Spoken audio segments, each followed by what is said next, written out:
Assalamualaikum warahmatullahi wabarakatuh. Kembali lagi di channel MR Atanggae. Jangan lupa like, comment, and subscribe. Oke, pada video kali ini kita akan membahas tentang operasi bilangan bulat. Nah, sebelum kita masuk ke materinya, kita harus tahu dulu apa itu bilangan bulat. Nah, jadi bilangan bulat adalah bilangan yang terdiri dari bilangan 0, bilangan positif, dan bilangan negatif. Untuk lebih mudah, saya akan kasih garis bilangannya. Teman-teman bisa lihat di sini. Ini ada negatif, ini ada bilangan 0, kemudian ini adalah bilangan positif. Oke, kita lanjut ke materi. Yang pertama kita akan bahas dulu tentang penjumlahan bilangan bulat. Kita masuk ke contoh pertama. 3 ditambah 5. Berarti ini sering kita jumpai teman-teman. 3 positif ya. Positif 3 ditambah positif 5. Berarti hasilnya 8. Oke, yang menjadi permasalahannya itu ketika kita temukan soal seperti ini. 4 ditambah negatif 6. Nah, bagaimana kalau seperti ini? Saya ingin memberi atau merepresentasikan dengan utang itu negatif ya teman-teman. Terus uang itu positif. Nah, coba kita lihat. Negatif 6 berarti ada utang 6. Kemudian dibayar 4. Ini ya, 4 uang. Berarti dia bayar ya, dia bayar utang 4. Berarti masih ada utang dong, masih ada utang 2. Jadi hasilnya minus 2. Benar sekali ya teman-teman. Oke, kita lanjut ke contoh yang ketiga. 8 ditambah negatif 5. Nah, bagaimana? Seperti tadi. Ada utang 5. Negatif 5 kan, ada utang 5. Kemudian dibayar 8. Berarti uang kembaliannya 3 ya. Nah, kalau uang berarti plus. Berarti hasilnya 3. Oke, bisa dipahami? Kita lanjut ke contoh keempat. Negatif 4 ditambah 9. Berarti ini negatif dengan positif ya. Ada utang 4, kemudian dibayar 9. Berarti masih ada uang kembaliannya berapa? 5. Jadi jawabannya 5. Oke. Contoh yang terakhir. Negatif 6 ditambah negatif 3. Nah, bagaimana seperti ini? Berarti ada utang 6, kemudian dia utang lagi 3. Berarti utangnya bertambah. Jadi 9. Utangnya menjadi 9. Berarti negatif 9. Oke, bisa dipahami ya teman-teman? Kita lanjut ke pengurangan. Pengurangan bilangan bulat. Kita masuk ke contoh yang pertama. 5 dikurang 7. Berarti konsepnya kita masih pakai yang tadi ya, utang dengan uang ya. Positif 5 dengan negatif 7.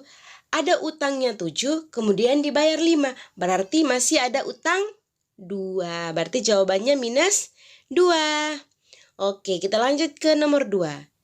8 dikurang negatif 5. Nah, bagaimana kalau seperti ini? Teman-teman perhatikan ya, ketika negatif ketemu negatif berarti hasilnya positif. Nah, di sini akan menjadi 8 ditambah 5. Nah, 8 ditambah 5 berapa? 13 ya teman-teman. Oke, kita lanjut ke nomor yang ketiga.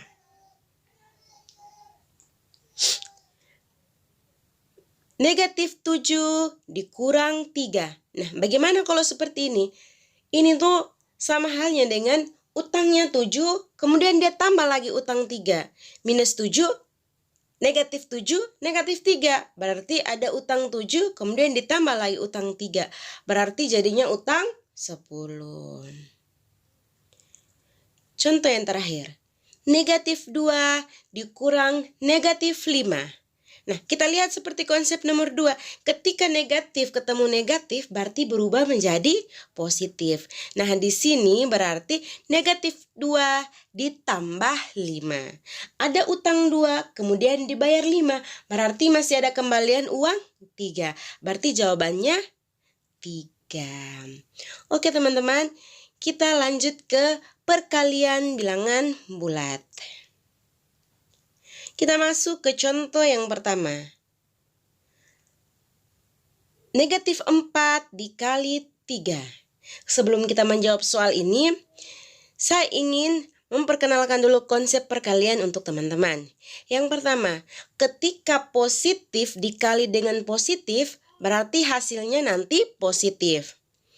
Nah, yang kedua, ketika negatif dikalikan dengan negatif, berarti hasilnya positif. Oke, teman-teman bisa perhatikan ya. Kemudian yang ketiga, ketika positif dikali dengan negatif, maka hasilnya negatif. Terakhir, ketika negatif dikali positif, hasilnya negatif. Teman-teman bisa lihat pola di sini ya. Ketika dia kembar, berarti akan menghasilkan positif. Teman-teman bisa lihat ya, yang pertama dan yang kedua. Positif ketemu positif, positif. Negatif ketemu negatif, positif. Nah, ketika positif ketemu dengan negatif, hasilnya negatif. Dan sebaliknya, ketika negatif ketemu dengan positif, hasilnya negatif. Jadi teman-teman bisa lihat ya, bisa bayangin, bisa diterapkan nanti ya. Oke, kita lihat ke nomor 1. Negatif 4 dikali 3, berarti negatif ketemu positif. Kita lihat berarti hasilnya nanti negatif. 4 dikali 3, 12, berarti hasilnya negatif 12. Benar sekali ya teman-teman. Oke, kita lanjut ke nomor 2. Negatif 3 dikali negatif 5. Berarti negatif ketemu negatif. Negatif ketemu negatif berarti positif. 3 dikali 5, 15. Berarti hasilnya 15. Kita lanjut nomor 3. 7 dikali negatif 2. Berarti positif ketemu negatif. Hasilnya nanti negatif. 7 dikali minus 2 berarti minus 14 atau negatif 14. Oke, kita lanjut ke pembagian bilangan bulat ya teman-teman. Kita masuk ke contoh yang pertama. Konsepnya masih sama ya, konsepnya masih sama dengan perkalian. Negatif 12 dibagi 2. Negatif ketemu positif, berarti hasilnya nanti negatif. 12 dibagi 2, 6. Berarti hasilnya negatif 6. Kemudian kita lanjut ke nomor 2. Negatif 10 dibagi negatif 2. Ketika negatif diketemukan dengan negatif, berarti hasilnya positif. 10 dibagi 2, 5. Berarti hasilnya 5. Oke teman-teman, saya rasa teman-teman sudah paham semua. Kita akhiri dulu video kali ini. Sampai jumpa di video selanjutnya. Jangan lupa share ke teman-temannya biar teman-temannya juga tahu ya. Kita berbagi ilmu. Oke, bye-bye. Assalamualaikum warahmatullahi wabarakatuh.